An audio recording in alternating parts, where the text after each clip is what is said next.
मित्रांनो नमस्कार. मनोगत मध्ये आपले मनपूर्वक स्वागत.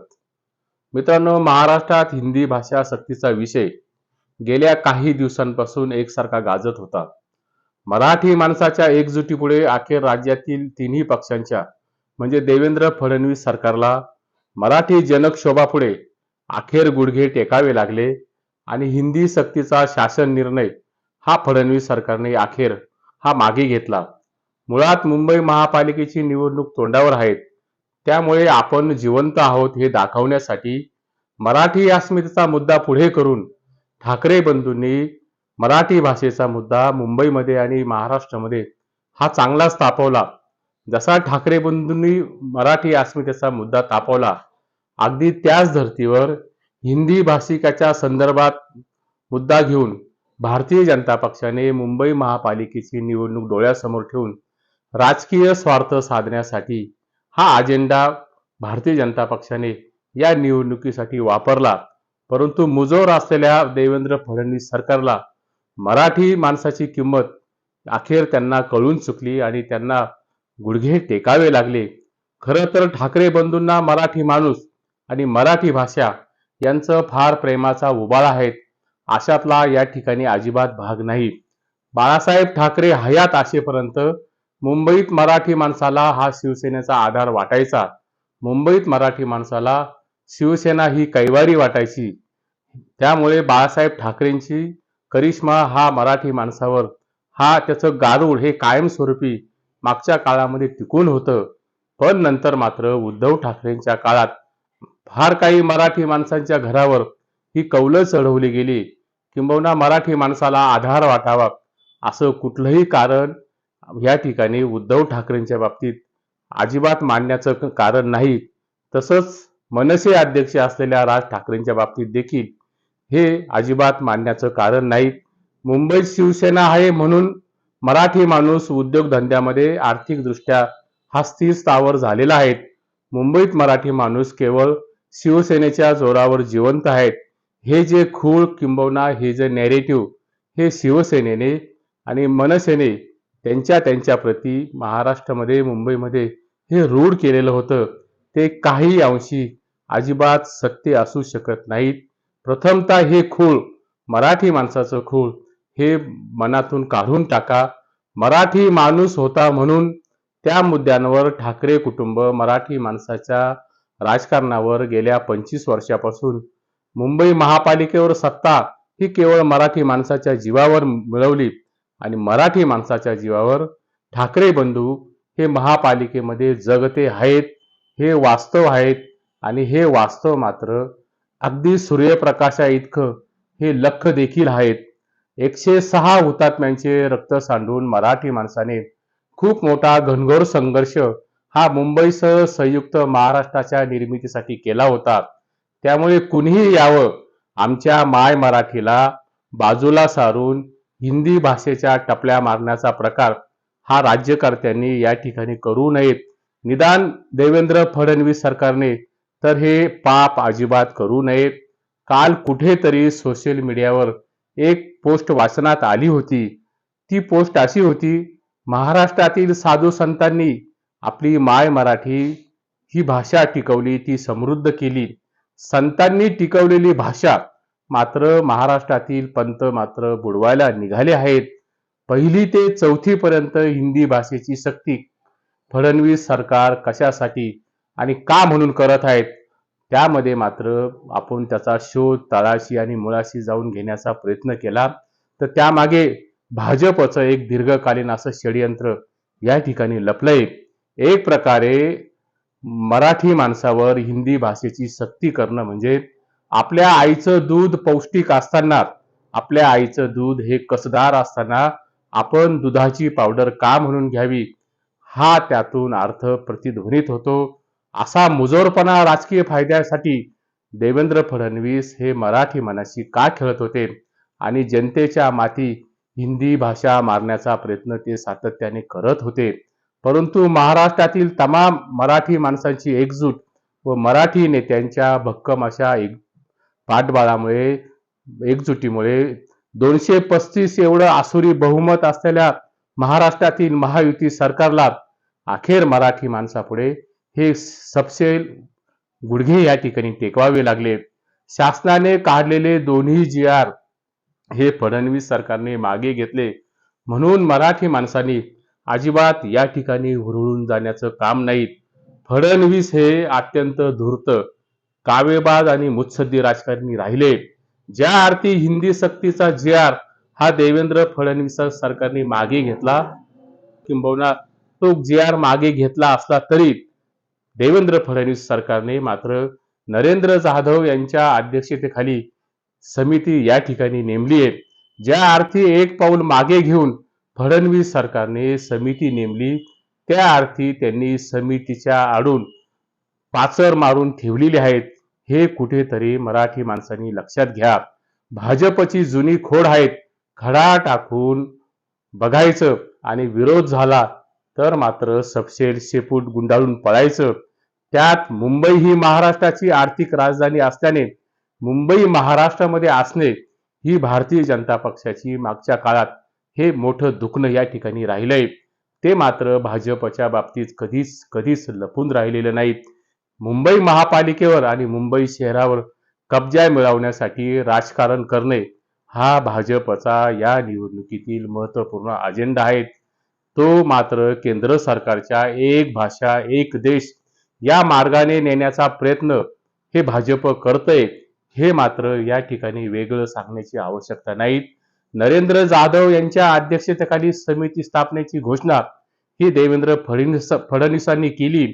हे तेच नरेंद्र जाधव आहेत. त्यांना यापूर्वी भारतीय जनता पक्षाने राज्यसभेवर खासदार म्हणून हे पाठवलेलं होतं. त्यामुळे नरेंद्र जाधव हे रामशास्त्री प्रभूने यांच्या बाण्याने हे समितीचं काम पाहतील असं मात्र या ठिकाणी मला तरी अजिबात वाटत नाहीत. कारण नरेंद्र जाधव हे भाजपचे लाभार्थी राहिलेले आहेत. त्यामुळे कुठल्या तरी मार्गाने भविष्यात हिंदी भाषेच्या सक्तीची घुसखोरी ही मराठी जनांवर होऊ शकते. हा या समितीचा सर्वात मोठा धोका हा भविष्यात सुद्धा असू शकतो. 1975च्या घोषित आणीबाणीपेक्षा आजची अदृश्य आणीबाणी ही अतिशय जिव्हारी, अतिशय विषारी आहेत. या असल्या समित्या भाजपने निर्माण करून या समित्या केवळ फक्त दिखाऊ आहेत. या समित्या फक्त जनतेला भुलवण्यासाठी रचलेलं एक फार मोठं षडयंत्र आहेत. आणि या समित्या मात्र ह्या नागाच्या फण्या आहेत. तो फणा कधीही मराठी माणसाला भविष्यात दंश करू शकतो. तो फणा मात्र मराठी माणसावर हा फुटकारू शकतो.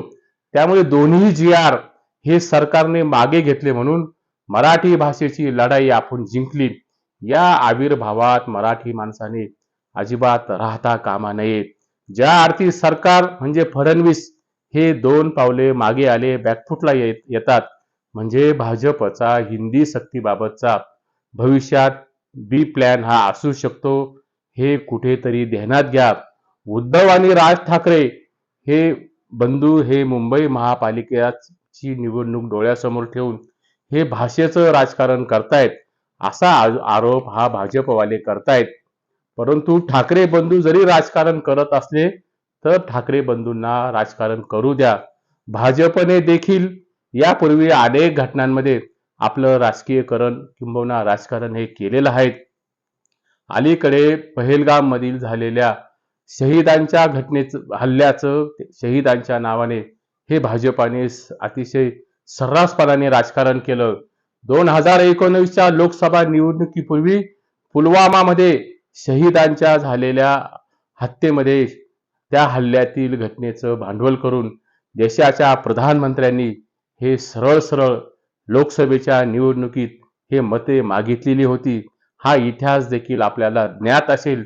त्यामुळे कोण कुठल्या घटनेवर राजकारण करतंय हे पूर्णपणे महाराष्ट्रातील आणि देशातील जनतेला आता ठाऊक झालेलं आहे. भाजप व फडणवीस हे काही साधू संतांचा आश्रम चालवत नाहीत, तर ते राजकीय पक्ष चालवतात. त्यामुळे अलीकडच्या कुठल्याही गोष्टीचं राजकारण हे सातत्याने होतच राहणार.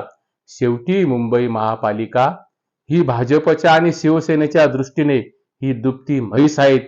ती म्हैस आपल्या गोठ्यात राहावी, ती म्हैस आपल्या गोठ्यात ही सातत्याने बांधली जावी हे कुठल्याही राजकीय पक्षांना हे अपेक्षित असणारच आहेत. त्यामुळे उद्धव आणि राज यांनी मात्र तशी अपेक्षा ठेवली तर त्यामध्ये अजिबात गैर नाहीत. इयत्ता पहिलीपासून त्रिभाषा धोरण हे लागू करावं आणि हिंदी ही भाषा ही तिसरी भाषा म्हणून महाराष्ट्राने स्वीकारावी. या अहवालावर महाविकास आघाडीचं सरकार असताना उद्धव ठाकरेने त्यावर सही केलेली होती. हे देखील यातील वास्तव आपल्याला नाकारून चालणार नाहीत. पण गेल्या काही दिवसांपासून मराठीच्या मुद्द्यांवर ठाकरे बंधूंनी नॅशनल अशा हेडलाईन्स या वृत्तपत्रातून घेतल्या आणि मराठी माणसाच्या जननायकाची प्रतिमा ही ठाकरे बंधूंनी ही निश्चितपणाने निर्माण केलेली दिसते. हिंदी सक्तीच्या निर्णयामुळे राज आणि उद्धव हे एकत्र येत आहेत असं जरी आज चित्र वाटत असलं तरी ते भविष्यात एकत्र येतील याबद्दल मात्र कोणीही शाश्वती देऊ शकत नाहीत. परंतु ज्या मराठी भाषेच्या मुद्द्यांवर आज महाराष्ट्रामध्ये आणि मुंबईमध्ये राजकारण खेळलं जात आहे त्यातून मात्र महाराष्ट्रातील विदारक अवस्था ही मराठी शाळांची ही निर्माण झालेली आहे. आजही मराठी शाळा ग्रामीण भागात ह्या मृत्यूपंथाला लागलेल्या आहेत. मुंबईत मराठी माणसांची लढाई ही अजून देखील संपलेली नाहीत. हे महायुती सरकार बनवाबनवी करण्यामध्ये अतिशय माहीर आहेत. आशिया खंडातील बनवाबनवी करण्यामध्ये जर कुठल्या सरकारचा नंबर असेल तर तो देवेंद्र फडणवीस या सरकारचा नंबर खूप वरच्या क्रमांकावर असेल. हे मात्र मी अतिशय जबाबदारीने बोलतोय. भाषेचा खडा टाकून सुनियोजित पद्धतीने महापालिकेसाठी प्रांतवाद आणि भाषावादाचा प्रश्न निर्माण करून वाद निर्माण करून मुंबई महापालिकेसाठी मतविभाजन करण्याचा भाजपने या ठिकाणी प्रयत्न केलेला आहे. मुंबईत असलेल्या 2,10,00,000 लोकसंख्येपेक्षा 1 कोटी लोकसंख्या ही आजही अमराठी म्हणजे हिंदी भाषिक ही नागरिकांची आहेत. हे या ठिकाणी लक्षात घ्या आणि हा सर्वात मोठा धोका हा मराठी माणसांनी उद्याच्या मुंबईच्या महापालिकेच्या निवडणुकीसाठी ओळखला पाहिजे. विषबाधा ही फक्त अन्नातूनच होते असं अजिबात मानण्याचं कारण नाही तर सरकारच्या काव्यातून देखील ही विषबाधा होऊ शकते. हे लक्षात ठेवून मुंबई महापालिकेसाठी एकूणच मराठीच्या अस्मितेसाठी मराठी माणसाने भविष्यात अतिशय सतर्क आणि सजग हे या ठिकाणी असलं पाहिजे. त्रिभाषा होणारच नाही असं राज्य सरकारने अद्यापही जाहीर केलेलं नाही. फक्त देवेंद्र फडणवीस सरकारने आपला GR या ठिकाणी मागे घेतलेला आहे. परंतु नरेंद्र जाधव यांची समिती निर्माण करून मुख्यमंत्र्यांनी ही पाचर या ठिकाणी मारून ठेवलेली दिसते. त्यामुळे मराठी ही भाषा ही आपली मातृभाषा आहे परंतु हिंदी ही भाषा ही अभिमानाची बाब आहे असं मुख्यमंत्री देवेंद्र फडणवीस हे या ठिकाणी म्हटले आहेत. म्हणून मराठी माणसाची आणि मराठी अस्मितेची शर्यत ही अजून देखील ही संपलेली नाही. हे कुठेतरी मराठी माणसाने ध्यानात घ्या. तुर्तास आज एवढेच. व्हिडिओ आवडला व्हिडिओला लाईक चॅनेलला सबस्क्राईब करा. नमस्कार.